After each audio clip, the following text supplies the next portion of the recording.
व्यवहार भानु कक्षा 2। कल हमने दो बातें जानी थी, एक तो व्यवहार और एक धर्म। व्यवहार को समझा और धर्म को समझा। आज बात आई कि व्यवहार और धर्म दोनों युक्त होने चाहिए।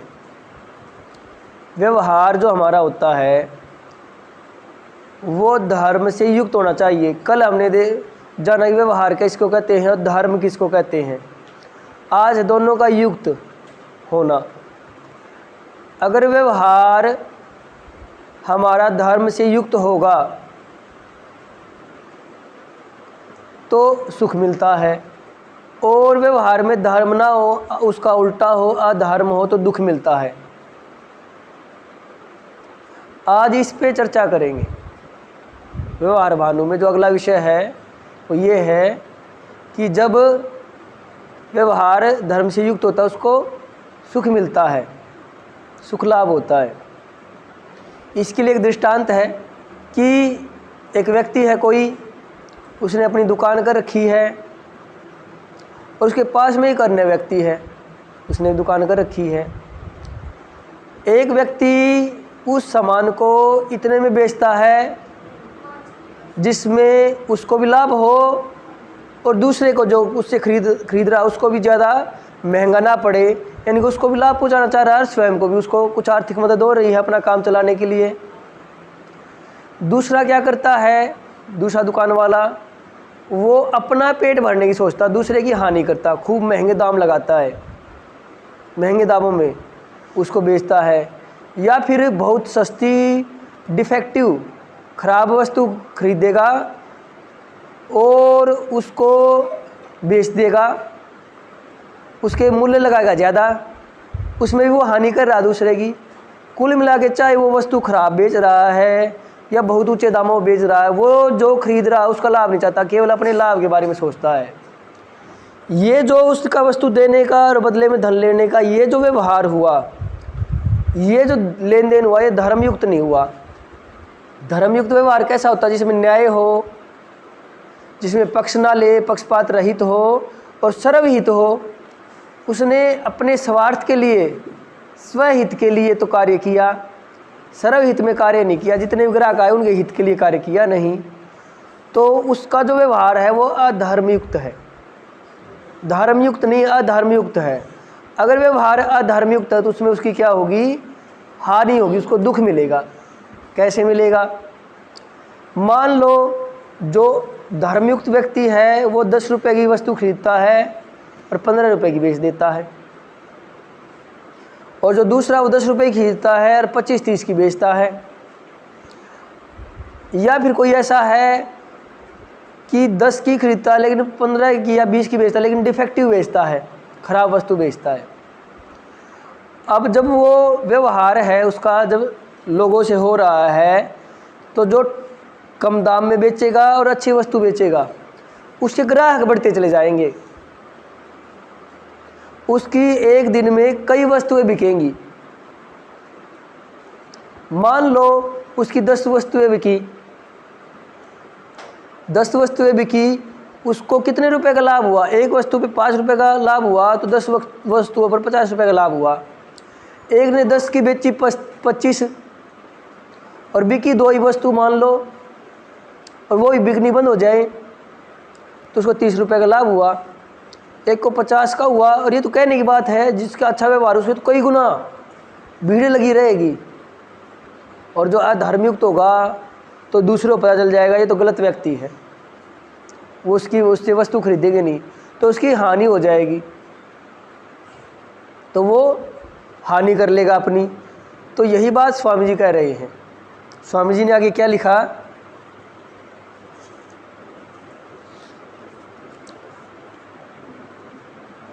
कि जो धर्मयुक्त व्यवहार में, जो व्यवहार धर्म से युक्त होता है, जिस व्यवहार में न्याय आचरण होता है, पक्षपात नहीं होता, जिस व्यवहार में, जिस लेन देन में, जिस कार्य में सबका हित चाहा जाता है, सबके हित के लिए कार्य किया जाता है, उसमें जो ठीक ठीक वर्तता, उसमें जो ठीक ठीक खरा उतर जाएगा, उसको क्या मिलेगा? सर्वत्र सुख लाभ होगा। अब ये सुख लाभ, सुख का लाभ, अब हम लाभ केवल पैसे का ही नहीं होता। मान लो कोई व्यक्ति धार्मिक है, सबका हित चाहता है, और उसको फिर समाज में क्या होगा? उसका दूसरे भला चाहेंगे, उसका कोई काम बिगड़ जाए, उसको कोई ज़रूरत पड़ जाए तो दूसरा कोई उसकी सहायता करेगा, उसका काम बन जाएगा। और जो दूसरों का भला ही नहीं चाहता, दूसरों को लूटना चाहता, उसको कोई काम बिगाड़ेगा, उसका कोई काम बिगड़ेगा तो कौन उसके पास आएगा? कोई उसको पूछेगा ही नहीं। और झूठ बोलने वाले को भी, झूठ बोलना भी है धर्मयुक्त व्यवहार है, उसको भी कोई नहीं पूछेगा। जैसे वो गडरिया की कहानी सुनी होगी। एक गडरिया था, भेड़ चराया करता, आवाज़ लगाया करता कि शेर आ गया, शेर आ गया। गांव वाले भाग करके आते और देखते वो झूठ बोल रहा है। झूठ बोल रहा है तो उसका पता चल गया तो झूठ बोल रहा है। फिर वो चले जाते वापस निराश होकर के। वो गडरिया फिर आवाज़ लगाता, शेर आ गया, शेर आ गया। गांव वाले फिर भागे आते, फिर देखते वो झूठ बोल रहा है, वो फिर निराश होकर चले जाते। एक बार सच में ही शेर आ गया, आपने सुनी होगी ये। और फिर उसने आवाज़ आ गई लगाई, शेर आ गया, शेर आ गया। लेकिन अब की बार गांव वालों ने उसका विश्वास ही नहीं किया, अगर ये तो झूठा व्यक्ति है। और वो शेर आया, उसकी भेड़ खा गया। तो उसका जो व्यवहार था वह धर्मयुक्त हो गया, झूठ बोलने लग गया। तो उसका काम बना या बिगड़ा? बिगड़ गया। उसने अपनी हानि कर ली, अधर्मयुक्त होने के कारण अपनी हानि कर बैठा। अगर वो सत्य बोलता, ठीक ठीक बोलता तो उसका लाभ होता, उसको सुख मिलता, वो उसका बचाव करते। तो ये भी है। एक और कहानी मैंने सुनाई आपको कि एक व्यक्ति है, वो अपनी रेहड़ी लगाता है। रेहड़ी लगाता है तो उसको जितना वो धर्मयुक्त व्यवहार करता है, साफ़ सुथरी सब्जियों की रेहड़ी लगा रखी है, फलों की रेहड़ी लगा रखी है, साफ़ सुथरे फल बेचता है, सबके हित चाहता है, ठीक दाम पर लगाता, ठीक मूल्य उनका लगाता है। और उसके वो जो फल है वो शाम तक सारे बिक जाते हैं। इतने फल और सब्जियां लेकर के आता है जितने बिक जाए, सारे उसके बिक जाते हैं। वो आराम से अपना काम कर रहा है क्योंकि वो धर्मयुक्त है, जितने लाता है ठीक मूल्य बेचता है, अच्छा सामान बेचता है और उसका सारा शाम तक बिक जाता है। तो सुखपूर्वक अपना जीवन जीता है, सुखपूर्वक, कोई भाग दौड़ नहीं, कुछ और नहीं, क्योंकि वो काम ठीक कर रहा है, साफ काम कर रहा है, सबका हित का काम कर रहा है, ठीक मूल्य लगाता है। फिर क्या होता है, उसके पास एक व्यापारी आता है, बिजनेसमैन आता है, जो दूसरों से पैसे, दूसरों की हानि करना चाहता, बस अपना पेट भरने की सोचता कि मुझे पता नहीं मैं क्या कमा लूँ। फिर वो जो बिजनेसमैन था वो देखता है, जो दूसरों की हानि चाहता था, केवल अपना लाभ चाहता था, कि इसका काम तो बड़ा अच्छा चला हुआ। तो क्या करता है, उस व्यक्ति के पास जाता है और उसको कहता है कि तुम बड़ा अच्छा काम कर रहे हो, तुम्हारा काम बड़ा अच्छा चला हुआ है, लेकिन तुम्हें अपना काम आगे बढ़ाना चाहिए। वो किस नीयत से कह रहा था? पैसे कमाना, दूसरों को लूटना, इस नीयत से। तो रेहड़ी वाले ने पूछा, मुझे क्या करूं, काम बढ़ाना चाहिए? या तुम्हें साथ में बर्तन आदि भी रख लो, चप्पलें भी रख लो, ये बेचने लग जाओ। या ग्राहक तो तुम्हारे बंधे हुए हैं, तुम पर विश्वास भी करते हैं, तो अपना काम बढ़ाने लग जाओ, बर्तन भी बेचो, चप्पलें ही बेचो। या उससे क्या होगा, या तुम्हारा आमदनी बढ़ जाएगी, तुम्हें और पैसे मिलेंगे, धन बढ़ जाएगा। या उस धन का मैं क्या करूं? ला और अपना व्यापार बढ़ाओ, और सारा सामान और विभिन्न प्रकार का सामान ला करके बेचो। ला उससे क्या करूँ? ला उससे और ज़्यादा धन आएगा। ला उस धन से क्या करूँ? ला रेहड़ी की जगह दुकान कर लो, अपने नौकर रख लो, और सामान बढ़ा लो, और बहुत बड़ा व्यापार कर लो। बोला इसके लिए भागदौड़ तो बहुत करनी पड़ेगी, सिरदर्दी बहुत उठानी पड़ेगी, लेकिन बहुत ज़्यादा आपके पास धन आ जाएगा। या फिर मैं क्या करूं? या फिर करना क्या है, आपकी पूरी ज़िंदगी आराम से बैठ करके खाओगे। तो रेहड़ी वाला उससे, बिजनेसमैन से सवाल पूछता है कि मैं अब क्या कर रहा हूं? अब भी तो आराम से जीवन जी रहा हूँ। मैं इतनी भागदौड़ करके इतना कुछ, इतना बड़ा वो ताम झाम जमाऊंगा, उसके बाद मुझे सुखपूर्वक जीवन जीना पड़ेगा। मैं अब भी सुखपूर्वक जी रहा हूँ। तो बात ये है, आज क्या है, पैसे कमाने के चक्करों में शरीर खराब कर लेते हैं, फिर इतना धन कमा लेते हैं, संतानें बिगड़ जाती हैं, संतान रूपी धन भी खराब हो जाता है, शरीर भी खराब हो जाता है। पहले कमाएंगे फिर रोगों पर लगाएंगे, रोग आ जाएंगे बड़े बड़े, फिर वो सारी कमाई रोगों पर लग जाएगी। हम धन कमाएं लेकिन सर्वहित चाहते हो, धर्मपूर्वक, ना अपना शरीर खराब करे ना दूसरे की हानि करे। उससे क्या मिलेगा? सुख मिलेगा। चाहे रेहड़ी वाला था, उसको सुख मिला हुआ था, धर्मपूर्वक काम करता था, अच्छा काम करता था और सुखपूर्वक। अच्छा, संसार में हमारा लेन देन है, व्यापार हो रहा है, और उसमें धर्मयुक्त क्यों करते हैं? क्योंकि उसमें सुख मिले। अगर हम कोई भी काम करें संसार में और उसमें सुख मिले ही नहीं तो उस कार्य का फायदा क्या? कोई भी काम करो और उसमें सुख ही ना हो तो उसका फायदा क्या? उसका कोई लाभ नहीं। आप जन्म हुआ किसी बच्चे का, वो सीखने लग गया, संसार से लेने लग गया, तो वापस देता चला जाएगा, अपने ऋण चुकाता चला जाएगा। जो भी लेन देन होगा वो धर्मयुक्त होगा। धर्मयुक्त तो ये जैसा ले वैसा ही दे देवे, किसी वस्तु जैसी मांगे वैसी वापस लौटा देवे, धन्यवाद करे कि दूसरे ने मुझे वस्तु दी। एक ऐसा लेन देन का व्यवहार बनाए धर्मयुक्त। फिर वो जो जीवन जीता जाएगा सुखपूर्वक जीवन जिएगा। और एक दुष्ट व्यक्ति बन जाए और दुखपूर्ण जीवन जिए, और उस जीवन जीने के बाद वो मर गया, मरा वो भी है जिसने सुखपूर्वक जीवन जिया, मरा वो भी है जिसने दुखपूर्वक जीवन जिया। लेकिन अच्छा जीवन कौन सा माना जाएगा? सुखपूर्वक जीवन जिया। अगर हमें सुख रूपी लाभ ही नहीं हुआ तो जीवन जीने का फायदा क्या? वो कार्यों का फायदा है क्या? इतनी भागदौड़ जीवन में कर रहे हैं और सुख है ही नहीं। मरना उसको भी जो सुख कमा के गया, मरना उसको भी जो दुख कमा करके गया। अच्छा जीवन कौन सा माना जाएगा? सार्थक मनुष्य जीवन कौन सा माना जाएगा? सुखपूर्वक जीवन। तो अगर हमें सुखपूर्वक जीवन जीना है तो हम कार्यों से तो बच नहीं सकते। संसार में कार्य तो होंगे, निरंतर लेन देन होगा, लेकिन वो कैसा हो? धर्मयुक्त हो, और उससे सुख लाभ होगा ही होगा। ये स्वामी जी कह रहे हैं कि मैंने संसार में परीक्षा करके निश्चय किया। जैसे हमने अब कुछ दृष्टांत थे वो भी परीक्षा कर रहे थे कि क्या सुख होता है या नहीं। परीक्षा कैसे की? जैसे दुकान वाला था, एक दूसरे को लूट रहा है, उसका व्यापार धीरे धीरे कम हो जाएगा, और एक सबका हित चाह रहा है तो लोग ज़्यादा जुड़ेंगे, उसके ग्राहक ज़्यादा जुड़ेंगे। आज भी कहा जाता है ग्राहक भगवान होता है। ये क्यों कहते हैं दुकान वाले ग्राहक भगवान होता है? क्योंकि उनकी दुकानदारी ज़्यादा चलेगी। वो भगवान क्यों कह रहे? क्योंकि वो उसका भी हित चाह रहे हैं, उसका हित चाहें। आजकल तो शब्दों में ही भगवान मानते हैं, मीठा बोलेंगे, कुर्सी दे देंगे, चाय पानी देंगे और वैसे उसको लूटेंगे।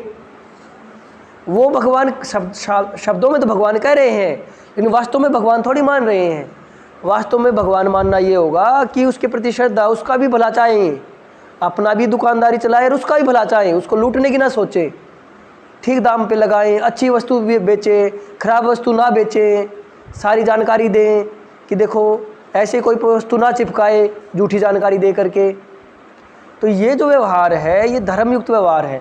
कोई ऐसा व्यक्ति करेगा तो लोग ग्राहक उसके जुड़ते चले जाएंगे, उनके लिए ग्राहक भगवान हो गया और उसको फिर सुख लाभ होगा, और आराम से सामान बेचेगा, दूसरा विश्वास भी करेगा। उसकी वस्तु खराब भी चली गई तो कोई झगड़ा नहीं करेगा, उसका विश्वास करेंगे, वो कह देगा जी मैं बदल दूंगा, चली गई होगी, और ना तो कोई उससे झगड़े करेंगे फिर भी उसका, तो वो भी दुखी हो गया ना।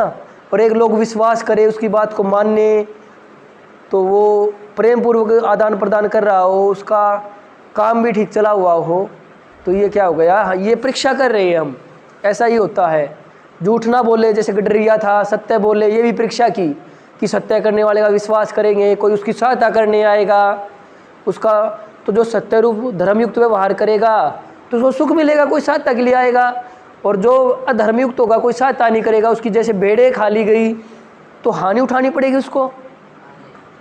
तो यही सार है, यही स्वामी जी कह रहे हैं। क्या कह रहे हैं? कि जो धर्मयुक्त व्यवहार में, जिसका व्यवहार धर्मयुक्त होगा, उसको ठीक ठीक कार्य करेगा, उसको सर्वत्र सुख लाभ होगा, उसको सुख ही मिलेगा, ये निश्चित है।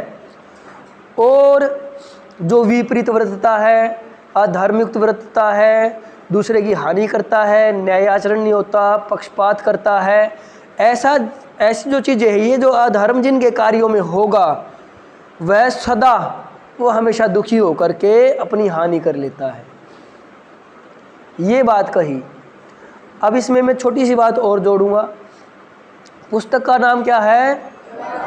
व्यवहार भानु। तो ये जो व्यवहार है ये कैसा होना चाहिए? धर्मयुक्त। उससे आपको सुख मिलेगा, इसका आपको ये बात साफ दिखाई देनी चाहिए। ये सूर्य प्रकाशित करता है ना भानु, तो ये व्यवहार का भानु है, सूर्य है। ये आपको साफ साफ स्वामी जी आपको साफ साफ दिखाना चाह रहे हैं। तो ये जो दृष्टांत हम दे रहे हैं, उदाहरण हम दे रहे हैं, किस लिए? दिखाने के लिए कि ठीक ही काम करना चाहिए, ना तो हानि होगी, दुख उठाना पड़ेगा। ठीक कार्य नहीं करेंगे तो दुख उठाना पड़ेगा। इसलिए हमारे जो कार्य हैं वो धर्मयुक्त हो, ये हमें दिखाई देना चाहिए, ये हमें समझ आ जाए, हमें साफ साफ दिखाई दे। संसार में हम देखें, परीक्षा करें कि देखो वो गलत व्यक्ति था, दूसरों का हानि किया करता, आप भी देखना, और बाद में वो अच्छा नहीं रहा।